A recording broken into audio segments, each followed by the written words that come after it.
Halo, perkenalkan nama saya Anastasia Cynthia Moa dengan NPM 223156. Saya mahasiswi STKIP Widya Yuwana jurusan Teologi dari Madiun, Jawa Timur.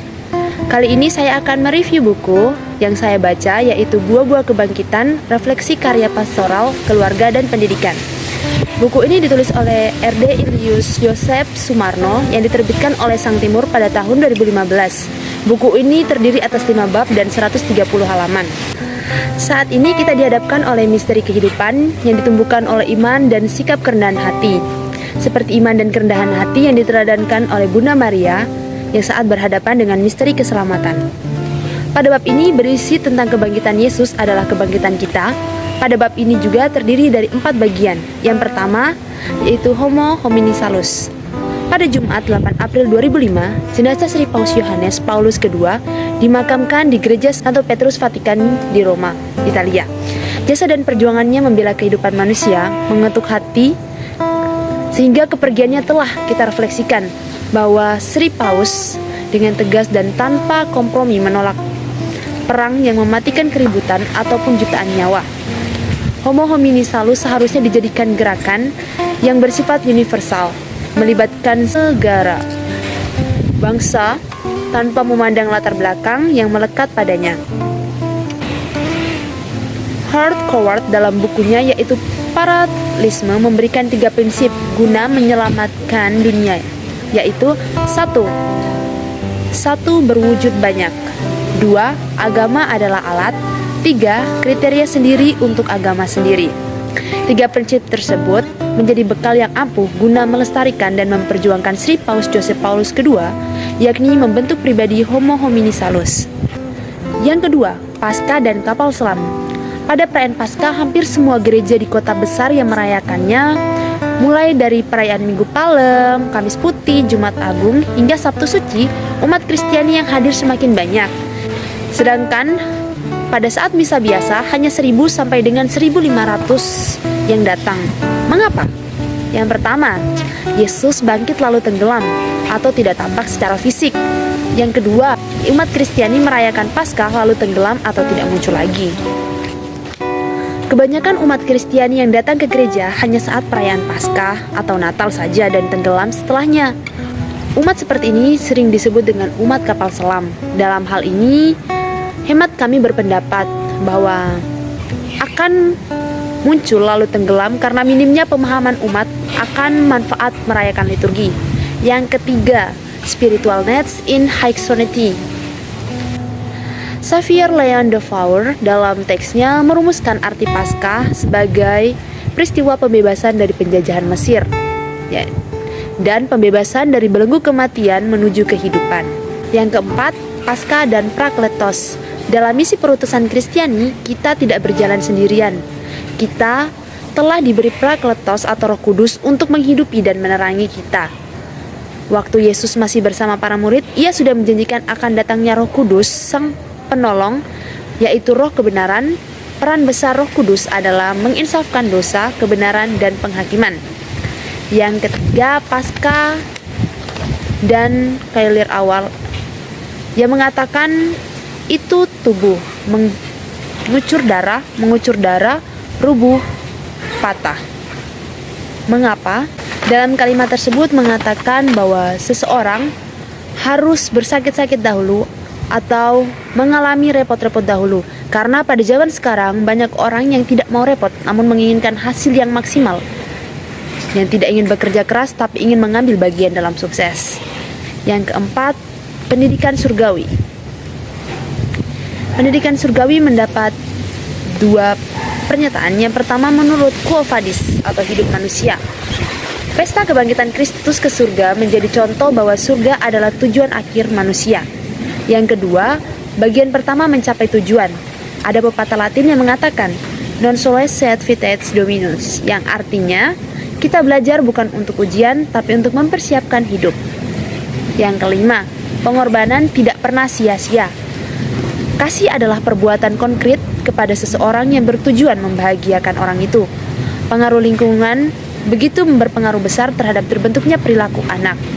Oleh karena itu, perlu dimulai untuk meningkatkan kasih dalam diri dan pribadi. Yang pertama, dengan mulai menabur tindakan kasih sebanyak-banyaknya. Yang kedua, memberi kondisi penguat. Yang ketiga, memberi reward atau hadiah.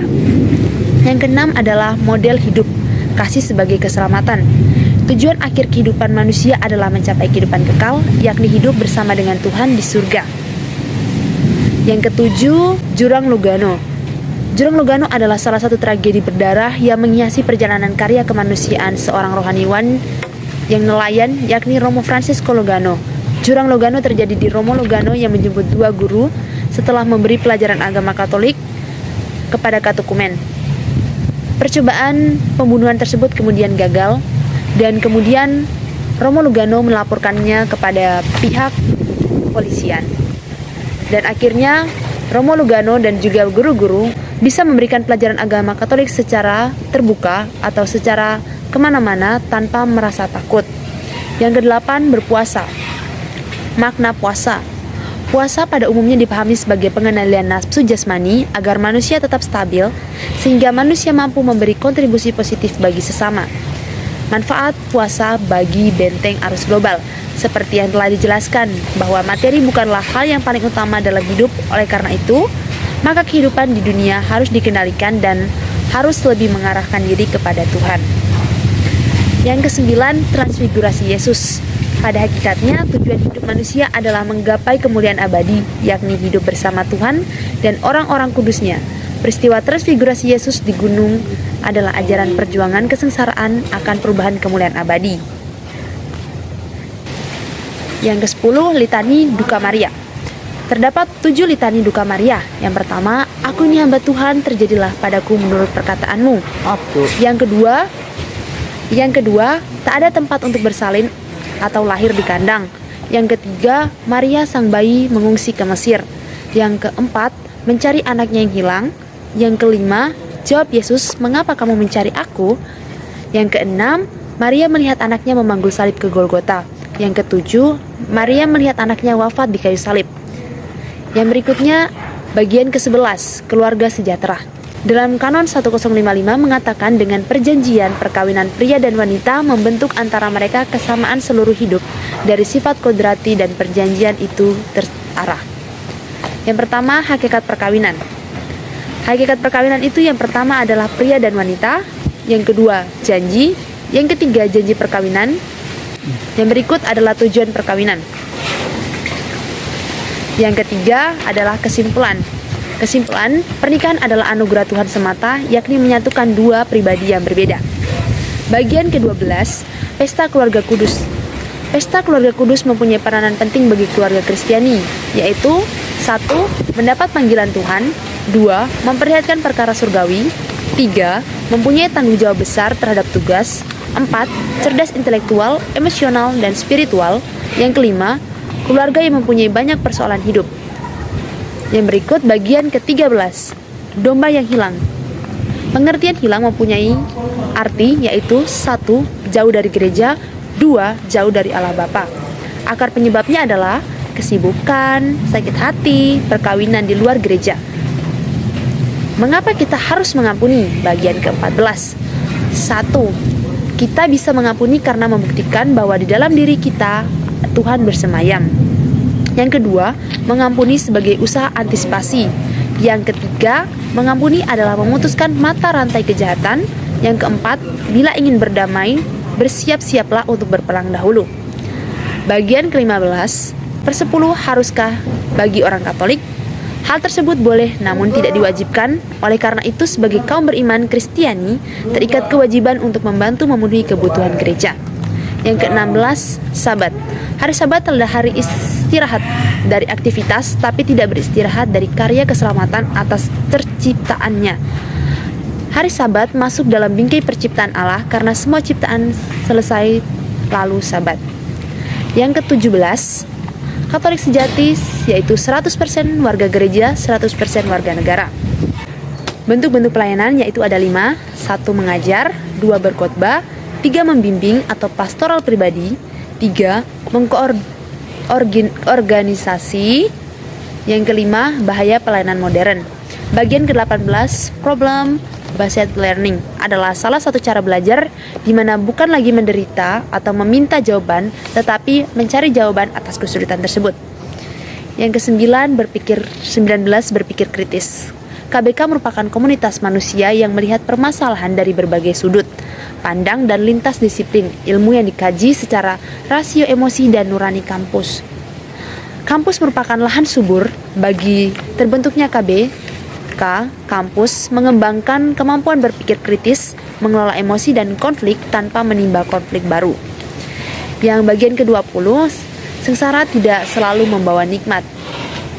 Hal ini terjadi karena dipertanyakan variabel apa saja yang perlu ditelah agar memulai simpati. Jawaban adalah empati. Empati merupakan kemampuan individu untuk memahami apa yang dirasakan orang lain, dipikirkan orang, dan diambil tindakan yang sesuai dengan empati.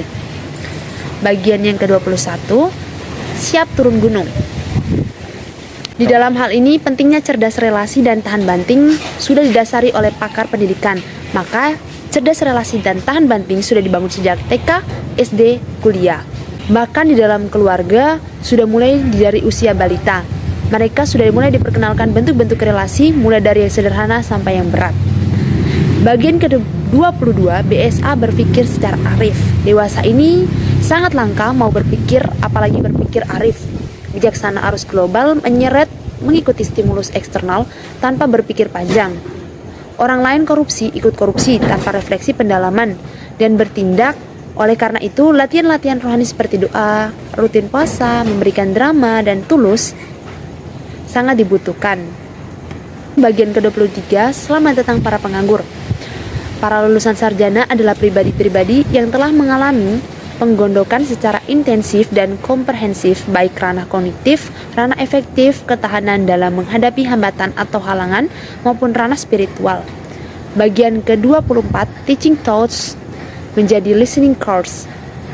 Mewartakan adalah media utama dalam merealisasikan nilai Kristiani. Bentuk-bentuk mewartakan diwujudkan dalam mengajar, berkhotbah, dan memberi nasihat. Dalam pengakuan dosa, saat-saat konseling, memberi ceramah, rekoleksi dan retret, atau teaching course gereja aktif, memberi masukan informasi, ajaran, dan dogma, serta sharing iman gereja. Yang ke-25 atau bagian terakhir adalah babysitter. Pengalaman sehari-hari membuktikan bahwa selama bekerja merasa dirinya hanya sebagai pekerja, maka ia akan bekerja sebaik-baiknya sesuai dengan standar ia bekerja. Sebagai pekerja yang mendapat gaji, titik perhatian dan cintanya hanya minim standar. Misalnya, asal tidak menangis. Oke, sekian review buku dari saya mengenai buah-buah kebangkitan, refleksi atas karya pastoran dan keluarga pendidikan. Sekian dari saya, semoga kita semua selalu dinaungi oleh Kristus. Terima kasih. Jangan lupa like, comment, and subscribe.